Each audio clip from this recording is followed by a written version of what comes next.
กับข้าวมื้อเย็นจ้ะพี่น้อง เนื้อไก่หยัดมะเขืออีกแล้วก็หยัดพริกใหญ่แล้วก็มะเขือเทศหรือว่าหมักเล่นเนาะพี่น้องเนาะเดี๋ยวก็จะมาต้มให้มันสุกเนาะทุกคน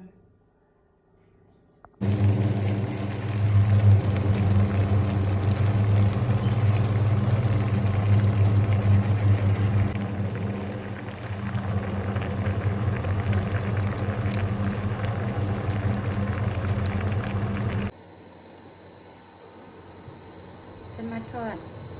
เนื้อไก่จ้ะพี่น้อง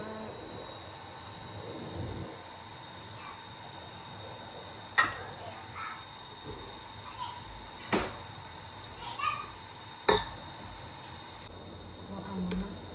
น้ำมันบอนเอาหัวไหล่เดี๋ยวมันจะดี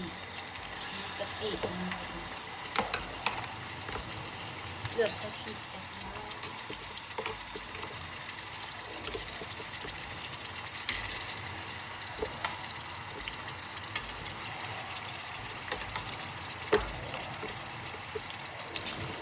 เอกกินข้าวเหนียวเลยนะสามีก็อีกเมนูนึง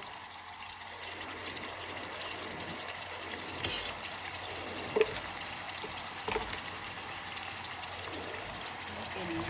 ข้าวเขา